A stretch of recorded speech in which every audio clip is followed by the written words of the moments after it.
It is, yeah. For decades, really, we didn't say terribly much about who we were and what we did, and we've suffered from it. People would make up all sorts of nonsense, and we never really responded.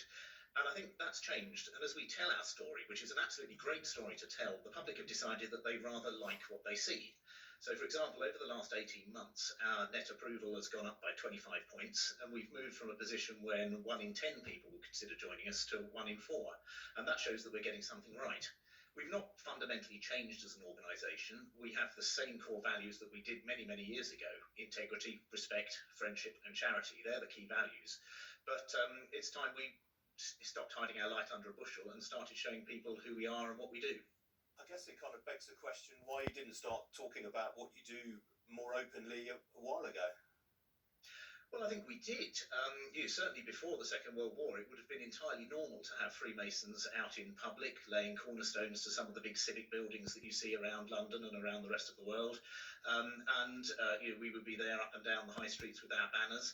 But Hitler persecuted Freemasons, and he looked as if he was going to invade England, and the organisation thought it wasn't terribly sensible to be quite as open. And after the war, for whatever reason, we simply never got back to where we were. But that's definitely changing now. I mean, if you look at what we've done over the last year or so, 300,000 meals cooked for the needy, 1,000 tablets donated to hospitals so that people could keep in touch when they weren't able to actually visit. This isn't new stuff. We've been doing this for 3 centuries, but it's time that the public, understood who we are and what we're actually about. How would you define the difference between the Freemasons and, say, the Lions Club or the Rotary Club? Well, we're a unique members organisation, and we've thrived for over 3 centuries. We've got no political or religious affiliations, and we comprise members of all ages, all races, religions, cultures and backgrounds. And we gather in our individual lodges up and down the country, where we have ceremonial traditions which encourage us to be both more tolerant and more respectful, but most importantly, to actively fulfil our civic and charitable responsibilities. But we also have a huge amount of fun. We make time to eat, drink, and meet together, and we form lifelong friendships. Now, you've just founded a lodge for the under 35s. You're clearly trying to attract young members in. Do you worry that some of them might be put off by all the regalia and ceremonies?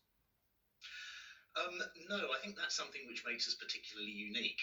Actually, if we look at some of the polling that we've done, the under 35s are the people who actually like us more than anybody else.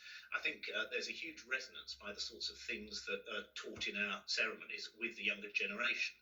So our first degree ceremony, it teaches us that everybody is born equal, but some of those people do better than others, and it's the job of those people who've done well to remember those who've done less well. That's where our fundamental belief in charity comes from. The second degree is all about improving yourself. You make yourself a better person, and there's a huge amount of that going around at the moment. And the third degree really is a universal truth. You have but one life. Live it well and be remembered for the right reasons. These are fundamentals that have served us well for 3 centuries, and I think they're equally valid to society today. All right, very, very briefly, if you would, please. You've got 2 female-only lodges. Why not have mixed-sex lodges? No, there's 2 Grand Lodges for women within the United Kingdom, and we're the Grand Lodge for the men within the United Kingdom. And there are mixed lodges that take men and women, so there's a choice. If you want to do it with the boys, you can. If you want to do it with the girls, you can. If you want to be in a mixed lodge, then you can. All right, thanks for correcting me on that. David Staples, very good to talk to you. Thanks for joining me. Thanks for having me on.